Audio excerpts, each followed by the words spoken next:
how the fuck do I even talk about Money in the Bank without saying it's good and then it's also bad? I don't know, but let's figure this out. This tag match I thought was fucking cool with the Forgotten Sons, New Day, Miz and Morrison, Lucha House Party. Admittedly, the last thing I really saw for WWE was WrestleMania 40. What year are we in? The Mania of the Past with Taker and AJ and all of that. Drew versus Brock, Randy versus Edge. Mwah. Trying to remember what else is there, but yeah. That. Then before that, it was like NXT UK that I was actively watching on a week-by-week basis. But I pretty much stopped following anything WWE just because I was just tired of investing so much time into that. I fell in love with New Japan. That's been my main viewing for anything pro wrestling. I watch AEW as well, although I'm a little bit behind there. I think I'm about 3 weeks at the time of this recording since the actual current AEW, but I'm catching up. Just kind of hard. I don't usually watch anything live unless I'm with friends or family or whatever. That's like the only other time I've ever watched anything WWE related as a whole.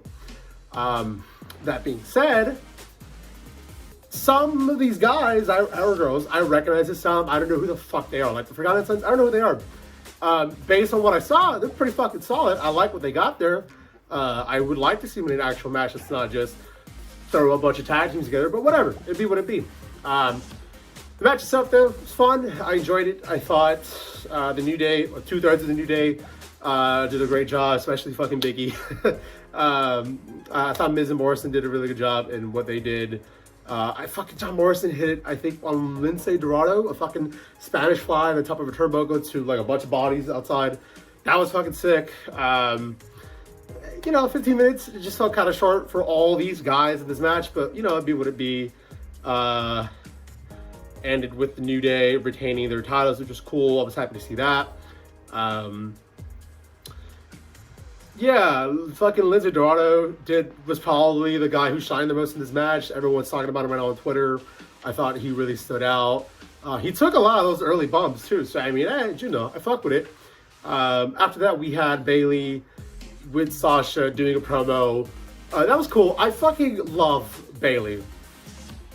And I also love Bayley's heel work, like, as a whole. Her character, her moveset as a heel, it's not boring to watch. One thing I hate about heel wrestlers, when they do a fuck ton of wrestling, that it's just boring, there's not enough there. Yes, you don't want them to outshine your baby faces or somebody else. I get that, but you can look at Minoru Suzuki, for example, in New Japan. Very limited moveset. Few moves that he does, it's like a regular fucking move, right? But for the most part, power driver, couple strikes, maybe a chair, maybe he beats up a young lion. And he has that, what the fuck is this called? I don't know what it's called. He does the sleeper hold, right? That's like his big thing. Perfectly well done. It's executed perfectly. He sells well. He does good damage. It's good in-ring storytelling. That's awesome. I hated how Daniel Bryan's moveset was when he was a heel. I thought it was just boring when there was matches there. I think it was like him and AJ or him and Nakamura was going to happen like a year or two ago. I forgot. And it was like the most boring piece of shit ever. A Nakamura, AJ for Mania. Everyone wanted to see this shit. And then they finally have this WWE and it's dog shit, which is a damn shame. So seeing Bayley work as a heel was super refreshing. Her mannerisms, the way she would sell Tamina's physicality was cool to see. Even some of the way that she joked with her, some of the trolling, right, that she does with her was awesome. The match itself was whatever, but that was cool to see. I don't get why Sasha and her are together. I don't think Sasha's really done anything that's been noteworthy at all since she resigned, and it's just weird that she resigned to do all this. I thought her whole thing was she was frustrated with what her character was doing within WWE, and then they lost the tag titles to Hayden Royce, I believe, and Billy Kay is what they're called. I don't watch a lot of WWE, but I think that was like the big thing that really like snapped her to like leave for a little bit. So it's kind of weird just seeing her not do really much of anything. But yeah, also, so, okay, Tamina's back. I think she was injured or some shit. It's been 6 years that she's even been in the world title for the women's belt, for the world title contendership. I don't get why they kept selling, yeah, she's strong and very physical. She didn't even really get to do any of that in this fucking match. And then finally, after the match is over, she has Bayley on top of her. It gets ruined by Sasha. So you're trying to tell me that this is supposed to be a strong, physical athlete. And that's awesome. But, like, you don't let her be that. And I guess she's a face, which is weird. I remember when I was watching a few years back, I think like 2014, 2015. And I would get confused between Tamina and Nia Jax. So if the mindset is, yeah, Tamina is physical, I can buy that, because every time Nia Jax works with somebody, she injures them. So, you know, on paper that works, I guess. I think this is out of order. I think this happened right before the Bayley and Tamina match. MVP was set to take on R-Truth for the 24/7 championship. Then, before I even keep going, I was super fucking excited for this. I love MVP just as a wrestler. I saw him in PCW like a few years back. I've been watching his stuff on MLW. I've seen him in both indie shows, Impact, and WWE. I was actively watching WWE at the time when it was like MVP and Matt Hardy's whole rivalry, or MVP and Kane in that fucking Inferno match. That was fucking sick. MVP and Benoit censored. I remember all that. And so I was excited to actually see Bolin come out and have an actual match with R-Truth. And then it leads to them having a whole little back and forth promo, because like R-Truth is like, no, I'm gonna show you how to actually do a ball in, and the MVP's like, ah, fuck you and all this shit. And then Bobby Lashley comes out and replaces MVP, and they have like a quick little back and forth, and then like Lashley spears R-Truth, and that's it. Bobby Lashley's the new 24/7 champion. Where's the belt? It's not there. They didn't come out with the belt. He doesn't even look excited to be the champion. If this is supposed to be a revamp of Bobby Lashley as a whole, cool, but like, where's the belt?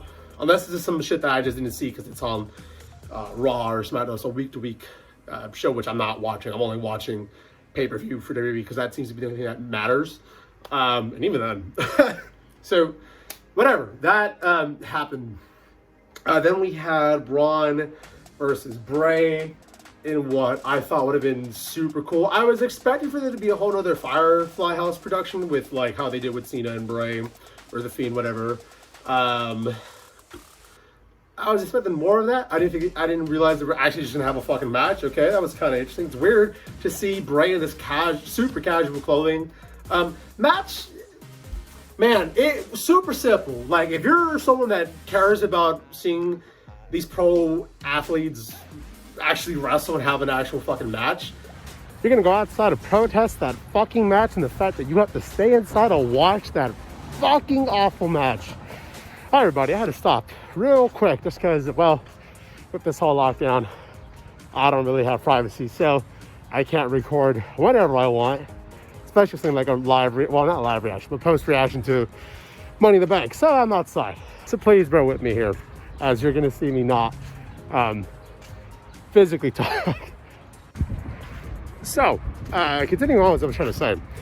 This match wasn't exactly the most exciting fucking thing to watch. I think there was some good storytelling, obviously, towards the end with Bray and Braun. Braun kind of teasing, yeah, man, I'm finally gonna listen. I'm coming home. I remember who I was. And it's like, no, that's a lie, actually. Fuck you, Bray. I don't give a fuck about that shit. I have my own home. I have my own life. Bam, finishes them off with a finisher. And there you go. 1, 2, 3. Braun wins. Now, I'm cool with Braun winning, mainly because, A, this wasn't The Fiend. This is obviously such a contrast to what The Fiend is. Bray is his own being, I guess is what I'm trying to say here. So, him losing to Braun isn't a bad thing. If this is The Fiend losing to Braun, just like how when The Fiend got destroyed by Seth, or like Hell in the Cell or whatever, that would have been annoying. I would have been actually super fucking pissed off at that. But I think for what this was kind of planned, the nice little kind of back and forth. Like, I hate how limited Braun's moveset is. Like, there'll be points where he's working as a big man, but like the user share, like, oh, here's a spot he's gonna go do. Oh, he fucking missed it. Then after some time later, he'll go for it again, and oh shit, he actually hit it. Holy fuck. To me, that's not exciting. It's kind of played out. I don't mind if you have a limited moveset. Obviously, listen, as a New Japan mark, I'll give you a guy who is a very limited moveset wrestler. Minoru Suzuki, he does well. The strikes that he gives out, the fucking sleeper hold submission finisher that he has, his God style power driver. It's not a lot of fucking shit. Maybe a drop kick, or he'll attack a young lion, or here's a fucking steel chair. Bam! What he does isn't the most flashy thing, but it's how he uses his offense, and that's a beautiful thing. Braun, at least he hit some fucking big, powerful strongman moves. Because you look at Tamina, who's supposed to be, she's very strong and physical, is what they'll tell you in promos and on the announce team commentary with Michael Cole and what the fuck is his name? Corey Graves? Yeah, Corey Graves. So you hear that, but she doesn't do any of that. There's nothing of her moves that shows her being physical or empowering or, oh shit, she's dangerous. But with Braun on the other side, he does do that. He'll do his running fucking tackle, his shoulder tackle. He'll do a scusa, he'll do a power slam, whatever. You can obviously tell, like, yeah, this is a powerful motherfucker. Not obviously just because of how he looks. He's a big, beefy, powerlifting looking motherfucker. So obviously, yeah, this makes sense. And that's there was some nice storytelling in there, which I'll give it that. But for the most part, I don't give a fuck about this match, personally. After that, we had Seth Rollins, aka the Messiah, aka a weird-looking Jay White, basically Jay White, versus Drew McIntyre for the WWE Championship. And that was actually a good fucking match. I was going into this thinking, yeah, this should be a fucking good match. It's fucking Drew McIntyre who beat Brock Lesnar. I have a lot of high hopes for this match to actually be good. Seth Rollins, I've seen work fucking well. He's a heel that doesn't do the usual heel shit, which, I guess, on a side note, let me kind of explain what I mean. If y'all remember, I don't know, hold up, little cat. All right, if you remember, like 2, 3, 4 years ago, whatever, when Daniel Bryan was a heel, I really fucking hated his what would you call it? His moves, his offense. It was a lot of rest holds, very slow paced, very fucking boring. I get that the heel isn't supposed to outshine a face. I get that, and no shit. That's just that's story booking 101. But if your heel is boring, I'm not gonna give a fuck about the match. I don't care if the whole match is just rest hold. Oh, the face might hit a move. Oh no, actually no, another rest hold. And then finally, boom, let them do their sequence of events where it's like, yeah, they'll go from this spot to this spot to this spot, boom, finisher. All right, there's the match, you guys. Let's call it a day. That's boring as well. I hate that shit. It's extremely overdone. That happens in fucking NWA. It happens in Impact, WWE. Rarely in New Japan, but it does happen. So I don't like that at all. I'm even fogging up here. Oh shit. So to see Seth actually contribute to a fucking match, I am happy. And it makes me interested in the match. It makes me like Seth's character, even though, yes, he is a heel. At least he's not boring to watch. Drew, hey man, he beat Big Show. Of course he's not gonna fucking lose.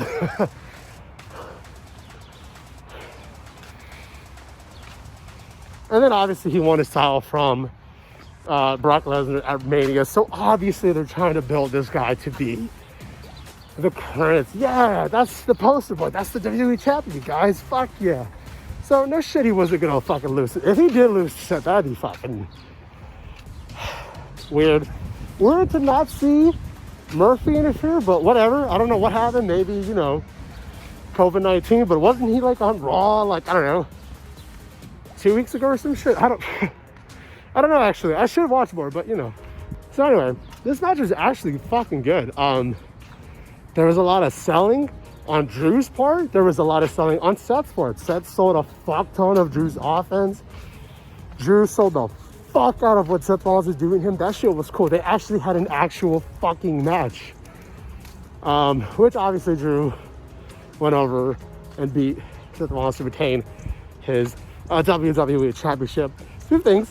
So, does Drew just have Jon Moxley's old finisher? What's it called? The Sparkling Kiss or some shit? He has his two arms under his opponent's arms, and then he hits a DDT. Isn't that what the fuck John has? Correct me if I'm wrong. Or is this like a signature and it's not actually his finisher? Because I know the Claymore is his actual move, but I don't know. That shit looked weird. When I saw that, it was like, wait, what the fuck is this? But all right, whatever. To be fair, you have the Intercontinental Champion, Sami Zayn, say AEW on TV. So hey, fuck it, anything can happen in fucking wrestling nowadays. And then you have what I thought was going to be a shit show, the Money in the Bank ladder match. You have the 6 competitors of the women of WWE enter. It was Asuka, Carmella, god damn it, Carmella, Shayna Baszler, Nia Jax, who I was worried was going to hurt somebody, Lacey Evans, and Dana Brooke, which is cool to see, by the way, that Dana Brooke on TV, well, on a fucking pay-per-view. Been a while. I remember her from NXT. And I think she was in Charlotte in Raw or some shit. I don't know. I forgot. But yeah. And then on the men's side, you had AJ Styles. You had Rey Mysterio, Aleister Black, Otis, who my sister, by the way, fell in love with. Like, she hasn't watched WWE since like forever. She's seen me and my buddy Dylan, shout out, watch New Japan from time to time, or AEW. So it's been forever for her to see actually WWE. And she just instantly fell in love with it. Which, I don't know, that's what's up. Otis, I will say, with this whole pandemic, right? Obviously, you're going to have a lot of bad shit happen, but the few things that I will be thankful for is some of the opportunities that it's allowed. This whole UFC event that happened with Justin Gagey destroying Ferguson. It's allowed these weird vignettes with WWE to happen, which have been, I want to say, mainly appreciated and loved. But I've seen people complain about certain shit. Like, I know people that didn't like Randy versus Edge, which was weird because that shit was amazing. That was probably the best thing. Yeah, it was the best thing for all of Mania, like a month ago. My bad. I also forgot to mention Baron Corbin was also in this match. I believe that was it. I'm also forgetting somebody, but yeah. Okay, yeah. So I didn't know this was going to be happening together. I didn't know the whole thing was, yeah, there's going to be a ring at the top of the company building for them to, I guess, climb a ladder to get the briefcases from. Excuse me. So when I actually saw this, I was genuinely and happily surprised. I did not, I'm getting tired, fuck me, I'm out of shape. I didn't think it was gonna be done so well. I thought this was gonna be a shit show. Turns out, no, this is so fucking good. This saved this pay-per-view easily. I thought there was a lot of cool spots. You had Brother Love, aka the most recognizable athlete in the world, show up. Vince McMahon showed up as well as a cameo. That was fucking cool to see. Oh, and everybody, my bad. He was also in that match. That shit was cool though. I thought like it was well done when you had moments where both the men and the women interacted, like when they had that food fight that Otis caused with Paul Heyman there. Obviously this is pre-recorded, right? So they were able to find out a lot more spots, cut out what wasn't necessary, and have things flow uniquely. I think that shit was well done. That shit was a 5 out of 5. I enjoyed it. It wasn't a match, you know, per traditional sense, but it was fun. I thought they got very creative with this. Obviously, when you have this global pandemic. You are in a extremely unique situation. So the fact that they've been able to let their creative juices kind of run wild and kind of find ways to save this, I appreciate. And yeah, I'm watching WWE casually. I'm only watching the pay-per-views. I'm at least back into it because, you know, I grew up watching WWE, so it is kind of sad that, like, it was doing so bad for a long time that I just lost interest and didn't give a fuck. So yeah, I guess what I'm trying to say is this is fucking great. Oh, my bad. Otis and Asuka ended up winning. I think, if I remember right, Otis wasn't on the ladder. He tried to, when Otis originally got there, he tried to climb up the ladder, but he couldn't. I guess he was too heavy, so like the ladder to the bottom of the step broke. So like, I think it's AJ and Corbin. Yeah, they were both at the top. They had grabbed the briefcase from the top and they were both hanging onto it. Then like finally they're fighting each other. Boom. AJ's able to get Corbin's hand off of it, but then AJ kind of mishandles it and boom, it falls into Otis's hand. So boom, new fucking Money in the Bank winner right there. Loved it. I'm so happy. My sister was happy. I love that match as a whole. That was so fucking fun. Incredibly well done. Yeah, pay-per-view as a whole, there's stuff I enjoyed. There was more stuff I didn't enjoy. I will say Seth versus Drew and the Money in the Bank were the best thing for me. Tag match had a lot of potential and there was some good stuff there, but it was kind of short. Bayley versus Tamina. I mean, I only liked what Bayley did. I didn't give a fuck about Tamina being in there. What she had in that match. What else? Yeah, Braun versus Bray. I don't care. That shit was whatever. I do appreciate the storytelling, but I don't care. Listen, y'all gotta understand something. I might do these every pay-per-view for WWE. Give like a little review or whatever. Here's something I want you guys to understand. I value character progression, your actual in-ring work. Are you able to tell a good story? Are you able to actually have a moveset that lets you do a lot of shit? I'm not asking you to do a bunch of flippy shit. I'm asking you to just show me you can actually wrestle. 3 punches, a scoop sign, or wrestle isn't pro wrestling to me. That shit's boring. Some people like that. Cool. Go watch NWA. I don't like that shit. So yeah. Oh, I gotta give a rating, huh? Fuck. You know what? Money in the Bank 2020. I'll give it 3 out of 5. Yeah, I liked the Money in the Bank match. That shit was a 5 out of 5 in my eyes. Drew versus Seth was great as well. Everything else is kind of for me. Which really brings it down in my eyes. So, that being said, hope y'all enjoy this. If you want to see me do this for every pay-per-view for WWE, let me know. I will gladly do it. If I have the time to watch. And yeah, keep in mind, I don't know a lot of the guys that are currently in the main brand of WWE for Raw or SmackDown. Like the Forgotten Sons, I don't know who the fuck they are. But from what I saw, you know, I like them. I'm interested. So we'll see. Was there anything else I wanted to say? I don't remember. Listen, thank you for watching. This is been a long ass video. I'm gonna be annoyed editing this, but whatever. This is fun to do. Anyway, this is fun to do. I appreciate y'all watching this. Let me know what y'all think. How did you like Money in the Bank 2020? Did you hate it? Did you love it? Was there shit that you liked? Was there shit that you didn't like? Etc, etc.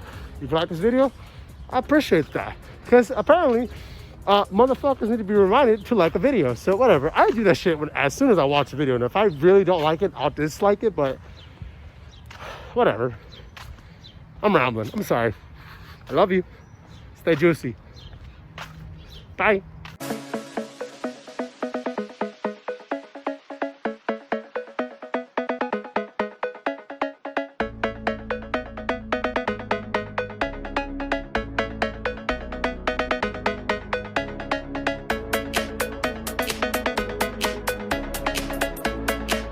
Oh my God, how can I forget? Baron Corbin killed 2 fucking people, dude. Holy shit.